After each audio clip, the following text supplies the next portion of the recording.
जलगांव जिले के यावल तालुका में एक युवक की हत्या कर उसे सड़क दुर्घटना का रूप देने की सनसनीखेज वारदात का पुलिस ने पर्दाफाश किया है। मामले में 3 आरोपियों के खिलाफ हत्या का मामला दर्ज किया गया है।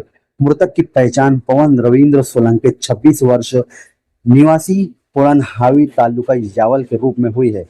बुधवार देर रात 3 युवक उसे बाइक पर लेकर ग्रामीण अस्पताल पहुंचे और दावा किया कि अज्ञात वाहन की टक्कर में उसकी मौत हो गई है। इस आधार पर यावल पुलिस थाने में दुर्घटना की शिकायत भी दर्ज कराई गई थी। मामला संदिग्ध लगने पर उप विभागीय पुलिस अधिकारी अनिल बड़गुर्जर के मार्गदर्शन में पुलिस निरीक्षक रंगनाथ धारबड़े, सहायक पुलिस निरीक्षक अजय कुमार वाड़वे, पुलिस उप निरीक्षक अनिल महाजन और अपराध शाखा की टीम ने जांच शुरू की। जांच के दौरान सामने आया कि पवन और तीनों आरोपी बुधवार रात खेत में आयोजित एक पार्टी में शामिल हुए थे। बाद में वे किन गांव के एक होटल में शराब पीने गए और वहां से किनगांव नाभुरनी मार्गों पर पहुंचे। इसी दौरान किसी बात को लेकर पवन और आरोपियों के बीच विवाद हो गया। आरोप है कि तीनों ने पहले पवन के साथ मारपीट की और फिर उसके सिर पर पत्थर पटक कर उसकी हत्या कर दी। वारदात के बाद आरोपियों ने घटना को सड़क हादसा दिखाने के लिए शव को अस्पताल पहुंचाया और पुलिस को गुमराह करने की कोशिश की। पुलिस ने मामले में उमेश दिलीप परदेसी 32 वर्ष, चेतन मोतीराम कोली 32 वर्ष और लोकेश दिवाकर महाजन 32 वर्ष के खिलाफ हत्या का मामला दर्ज कर लिया है। आरोपियों की निशानदेही पर फॉरेंसिक टीम ने घटना स्थल का पंचनामा किया है। मामले की गंभीरता को देखते हुए अपर पुलिस अधीक्षक संदीप गावित ने भी पुलिस थाने पहुंचकर जांच की समीक्षा की।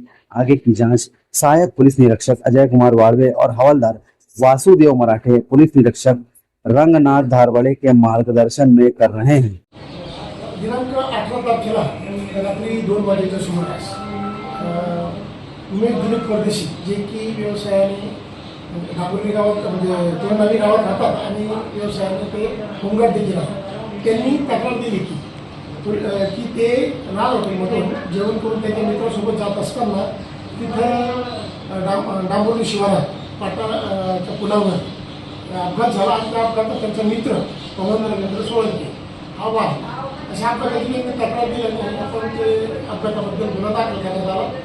नंतर त्या संदर्भात आपण इन्क्वेस्ट पंचनामा घटनास्थळ पंचनामा केला, परंतु इन्क्वेस्ट करण्यात आलेला इन्क्वेस्ट पंचनामा त्याची परिस्थिती आणि घटनास्थळ पंचनामा यात अपघाताबाबतचं काही वाटून येत नव्हतं आणि त्याच दरम्यान पोलिसांना PI धारबळे आणि पसार हे जेव्हा तिथे घटनास्थळ पंचनामा करायला गेले तर त्यांना गोपनीय माहिती अशी मिळाली की काही अंतरावर असलेल्या काटसरीच्या पुलाच्या खाली रक्त पडलेलं आहे म्हणून आणि त्या गोष्टीला मैताच्या नातेवाईकांनी दुजोरा दिला। मग तिथं जाऊन आम्ही सगळं फॉरेन्सिक पथकासह तिथं गेलो तर तिथं रक्ताचं हरवलं होतं। मग आम्ही त्या संदर्भात जो की आपला अपघाताच्या गुन्ह्यातला फिर्यादी उमेश परदेशी त्याला आम्ही विचारणा केली तर त्याने सांगितलं, त्यांनी दुसरा बनाव केला की त्या पुलाच्या कठड्यावर तो झोपलेला असताना तो दारूच्या नशेत असताना तो पडला आणि पडल्यामुळे तो मयत झाला,